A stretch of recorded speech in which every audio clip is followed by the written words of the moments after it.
All right, let's talk about JD Vance. JD Vance apparently, as it has been reported, flew out to Montana to meet with, among other people, Rupert Murdoch, his son Lachlan, and various other bigwigs that are very, very important to the Republican donor and propaganda machine. Now, what was that about? I don't pretend to know, but I have my suspicions. Let's take what we know, or what we're pretty sure of. And I think we need to begin with Donald Trump picking JD Vance to be his vice president. From all the reports at the time, Donald Trump did not want to pick JD Vance for vice president. He was told to pick JD Vance. There was reporting during the campaign. Remember, JD Vance was awful as a VP candidate. Nobody liked him. He had the lowest approval ratings of any VP nominee, for as long as they had polls on the subject. Nobody liked this guy. And there was talk that Donald Trump wanted to dump him. Donald Trump never wanted to pick him to begin with. But he was made to, because at the time, he was so desperate to be reelected because he was afraid to death that if he was not reelected, that he would spend the rest of his life in prison. And he very well may have. I think prison was the most likely consequence to him for the crimes that he committed. If he had not been reelected, if we were not in this country surrounded by so many fucking idiots who voted for this guy, he would probably be on trial right now. His criminal case in Judge Chutkin's court would probably be going to trial right around now. And he almost certainly would have been convicted, even after the Supreme Court's disgusting anti-American ruling on presidential immunity. Even given that, he was still going to go on trial, and he still almost certainly would have been convicted and sentenced to prison. So that is the main reason he was running, to stay out of prison. And so he was so desperate to win that he was cutting deals with everybody. He was giving everyone anything that they wanted, or at least promising it. I mean, the fools who voted for him, he made a bunch of promises that were on their face absurd, that he had no intention of keeping, and which he can't. So many of them are so friggin' preposterous. But, again, surrounded by idiots. So they voted for him. But he made a lot of promises and did a lot of other things to satisfy other people who were important to his reelection, including many in the billionaire class, like Rupert Murdoch, and others, lots of other people, who told him, Peter Thiel among others, you are going to pick JD Vance. We're not going to support you unless you pick JD Vance. Now, why the hell did they want JD Vance so bad that they would tell him, we're not going to support you if you don't pick JD Vance? Donald Trump should be asking himself that. And he probably already has been, which is one of the reasons I believe he's so panicked right now. Because JD Vance flies out to Montana to meet with Rupert Murdoch at a time when Rupert Murdoch appears to be breaking with Trump. I mean, Donald Trump knew that the Wall Street Journal, owned and controlled by Rupert Murdoch, was about to publish this story on this letter that Donald Trump sent to Jeffrey Epstein for his 50th birthday. I mean, think of that. It wasn't the New York Times or the Washington Post that broke that story. It was the Wall Street Journal.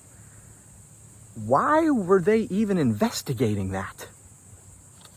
Why is that something that a Rupert Murdoch-owned publication would even be looking into? Not only were they looking into it, they published it.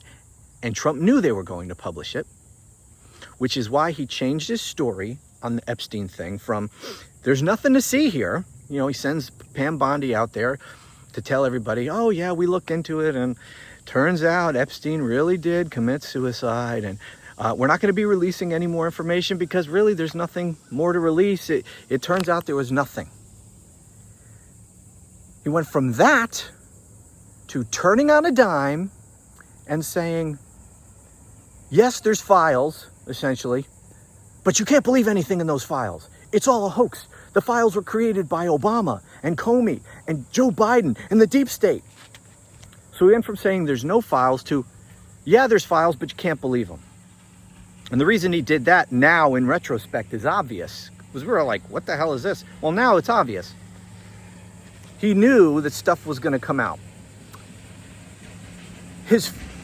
What he really wanted to do was just prevent anything from coming out. Once he realized he couldn't do that, then he had to prepare the cult with the accepted narrative, which is you can't believe anything that comes out because it's all, a hoax. Just like Russia, and all that garbage. Because he knew that the Wall Street Journal was going to publish this stuff, because he found out about it however he did. He called up Rupert Murdoch. He threatened him, don't publish it. It's not true. I'm going to sue you if you do. He had other people from his regime make the same kind of threats. Didn't work. He published it anyway. Donald Trump sues Rupert Murdoch, the guy who more than anyone else is responsible for Donald Trump being president, Rupert Murdoch. Donald Trump could not have gotten elected. He never even would have gotten the Republican nomination in 2016 if it weren't for Rupert Murdoch and Fox News going all in on Trump. So here, the man who is responsible more than anyone else for Trump being president, now apparently turning on Trump to some degree. And Trump sues him, goes on a rampage against Rupert Murdoch. Hopefully, that is a permanent rift. I don't know. We'll see. But at the same time that's happening, JD Vance is flying over to Montana to meet with Rupert Murdoch and Lachlan Murdoch and others. Donald Trump didn't want to pick JD Vance. He was told to pick JD Vance. And by picking JD Vance, say what you want. Trump obviously hates Mike Pence now because he didn't do his bidding on January 6th, as we all know. And by the way, even if he had, it still wouldn't have worked. But that for another conversation. So Mike Pence didn't do his bidding on January 6th. That's why he hates him. But up until then, he was as loyal a vice president as you can imagine. There is not a chance in hell that Mike Pence would have ever betrayed Donald Trump in any way. And he didn't betray Trump. He just didn't do something he had zero power to do. And he desperately was trying to come up with some way to do it. I mean, he was calling people, he's calling even Dan Quayle. Is there any way I can do this? This is what he wants me to do. Can I do this? No, you can't. It's impossible. You don't have that power. You cannot do it. If there was anyone, I think, who would have told Mike Pence, yeah, you could do it, he would have done it. If there was some legal expert that he could hang his hat on and justify doing it, I think he would have done it. Anyway, the point is, Mike Pence is just a cowardly little guy. God damn mosquitoes. They follow me wherever I go. Hey, what are you going to do? He never would have betrayed Donald Trump in any way. That's not JD Vance. JD Vance will stab Donald Trump in the back the first chance he gets. Is JD Vance plotting right now, plotting to overthrow the Orange God King? I think that, JD Vance is not stupid. He also knows that if you're going to go after the king, you better kill him. I think they all know this. Is that what they're plotting to do right now? You got the 25th Amendment there. You got a clearly demented old fool as president. Now we know that his health is not good, as we all knew that it wasn't, and now they're even addressing that. And by the way, do you believe chronic venous insufficiency or whatever? Do you believe that that's it, or is it worse than that? I think a good rule of thumb is never to believe what they tell you. So if they're admitting that there is some issue, the truth is it's probably even worse than what they're saying, but I don't know. But he's not well. He's clearly a demented old fool. So you got the 25th Amendment hanging out there. Could that be what's going on? Are they trying to put that together? Are they trying to put together a coordinated takedown of Donald Trump? I mean, I don't know that that's what's going on, but if that's what was to happen, this is probably how what it would look like. It would look like JD Vance flying off to have secret meetings with the billionaires and oligarchs who were responsible for putting Trump into power. Those who make you can break you, oftentimes. If they were going to plot to take this man down, you'd have to line up the billionaires, the oligarchs. You need their support. You'd need the propaganda machine that is controlled more than anyone else by Rupert Murdoch. So you'd need that. If you're going to invoke the 25th Amendment, you'd need, people in his cabinet. I wonder if JD Vance is having any conversations with those people. Well, what would that look like? We'd never hear about it, more than likely. I wonder if any of those people are getting phone calls from Rupert Murdoch. Hey, this is Rupert. We've got something in the works and you're going to fall in line. Or don't you even think about running for higher office at one point in time? And not only that, I'll destroy you. So get in line right now. JD Vance will be in touch and he will tell you the plan. Follow it to the letter or I will destroy you. I don't know. Could those kinds of conversations be happening behind the scenes? And how would it look if they went to take him down? Maybe a series of explosive revelations in Rupert Murdoch-owned outlets. Right now, he's been doing it with the Wall Street Journal. Imagine if he exposed Donald Trump. I don't know, maybe something with an underage girl? I don't know. Who knows what's out there? Maybe a coordinated bombshell report across Rupert Murdoch-owned properties about Donald Trump and an underage girl with irrefutable proof. Maybe they drop that after they've lined up all the other pieces. And everybody is just waiting for that story and their marching orders, and then they all spring into action. The story drops, JD Vance and the cabinet invoke the 25th Amendment, and that's it. They strip him of his power. By the way, the 25th Amendment wouldn't remove Trump from office. He'd still technically be president, but he would have no authority.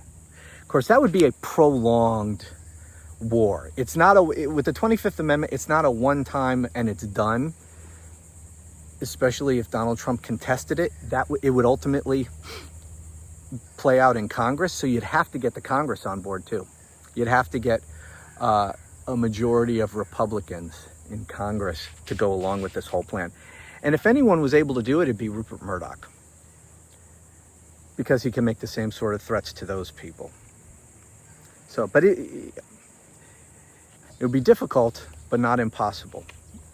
Or could they be trying to force a resignation? I mean, I don't know what they might be doing, but I just, and I don't know if any of that's going on at all, but I just find it highly suspicious that right at the time that Rupert Murdoch is publishing stories against Trump's wishes, JD Vance is having secret meetings with him.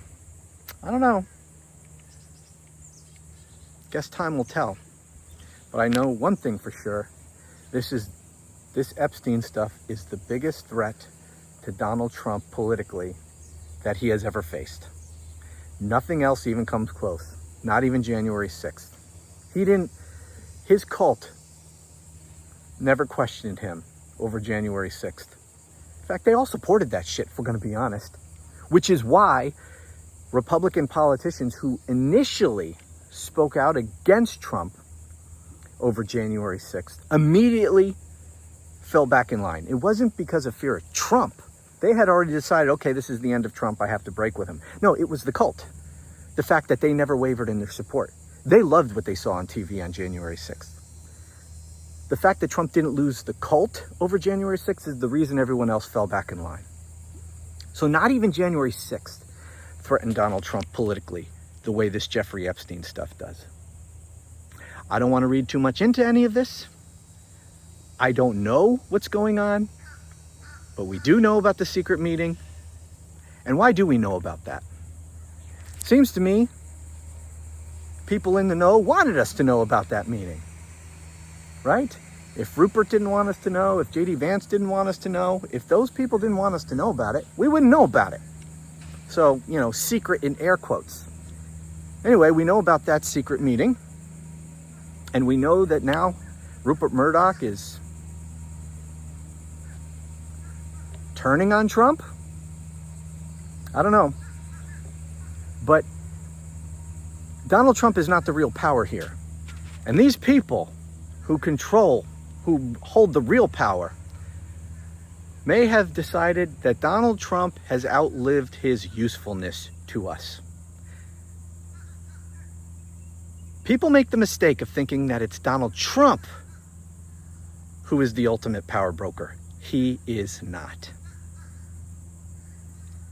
And his time is limited, both by the Constitution. I know he doesn't give a shit about the Constitution, but he's not going to be president for long.